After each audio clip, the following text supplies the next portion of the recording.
नमस्कार मित्रांनो, दुसऱ्यासोबत पाहून जेलस फील करणे. मित्रांनो, जेव्हा एका अभ्यासानुसार हे स्पष्ट झालं आहे की जर कोणता पुरुष एखाद्या स्त्रीवर प्रेम करत असेल आणि ती स्त्री त्या पुरुषाला दुसऱ्याबरोबर बोलताना पाहिलं तर तिला जेलसी फील होते. त्याचप्रमाणे तुम्ही दुसऱ्या स्त्रीसोबत बोलत असो किंवा मुलीसोबत जवळ जाऊन बोलत आहात तेव्हा त्या स्त्रीला जेलसी फील होते. आणि हे पण होऊ शकतं की काही वेळ ती स्त्री तुमच्यासोबत बोलत नाही तर ती तुमच्यावरती रागवली किंवा तुमच्याकडे पाहत नाही, तेव्हा समजून जा की तिच्या डोक्यात तुमच्याविषयी काही ना काही विचार चालू आहे आणि ती तुमच्यावरती खूप प्रेम करते. मित्रांनो, स्त्री तुम्हाला पाहून प्रेमाने हसते. हे खरं आहे की कोणतीही स्त्री कोणावर प्रेम करत नाही आणि ती जर तुम्ही कोणत्या ना कोणत्या कारणाने जेव्हा तिच्या समोर जाल आणि तुमचं स्वागत ती खूप वेळा वेगळ्या स्माईलनं करेल आणि ती स्त्री तुम्हाला पाहून कपडे व्यवस्थित करेल, हा पण महत्त्वाचा इशारा असतो की ती स्त्री तुमच्यावरती प्रेम करते.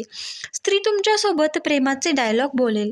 एका अध्ययनात हे आढळून आलं आहे की जर कोणती स्त्री, लग्न झालेली स्त्री प्रेम करत असेल तर ती प्रेमाचे डायलॉग बोलेल आणि ते विनोदी चुटकुले देखील बोलेल आणि तुमचं लक्ष तिच्याकडे आकर्षित करण्याचा प्रयत्न करेल. आणि ती तुमच्यासोबत असं होत असेल तर ती तुमच्यावरती प्रेम करते, कारण ती नेहमी तुम्हाला खुश ठेवण्याचा नक्कीच प्रयत्न करते. मित्रांनो, जेव्हा लग्न झालेली स्त्री कायमच तुम्हाला तुमच्या जीएफबद्दल विचारेल.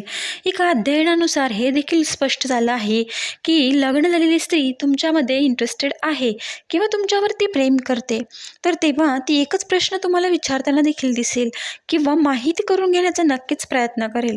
ती तुमच्या जीवनात कोणी जीएफ तर नाही किंवा जीवनसाथी तर नाही ना, आणि तुम्ही कोणत्या स्त्रीला किंवा महिलेला पसंत तर करत नाही ना, कारण स्त्री हे तुम्हाला विचारून तिला खात्री करायची असते की जर तुमच्या आयुष्यात दुसरी स्त्री नाही तर ती स्वतः तुमच्या लाईफमध्ये येऊ इच्छित असते. ती तुम्हाला असा इशारा त्यामुळेच देते की ती तुम्हाला खूप जास्त पसंत करते. मित्रांनो, लग्न झालेली स्त्री डबल मिनिंग बोलते. ती सगळ्यांपेक्षा वेगळी आणि दिलचस्प असते. गोष्ट आहे की कारण ती कोणतीही लग्न झालेली स्त्रीला डबल मिनिंग बोलायला खूप आवडतं. खूप तर महिला भलेही तिच्या आयुष्यात प्रत्येकासोबत भलेही डबल मिनिंग नाही बोलू शकत, तर हा पण एक इशारा आहे की ती असं ह्याच व्यक्तीसाठी फक्त करते कारण ती त्याला पसंत करत असते ते. आणि असंच आपल्या चॅनलला भरभरून तुम्ही सपोर्ट करताय आणि इथून पुढे देखील करत राहा अशी तुम्हा सर्वांना मी मनापासून कळकळीची विनंती देखील करते. धन्यवाद. आयुष्यातील काही गोष्टी मित्रांनो टाळता येत नाहीत आणि काही स्वीकारता देखील येत नाहीत. आयुष्यात खुश राहण्यासाठी पैसा नाही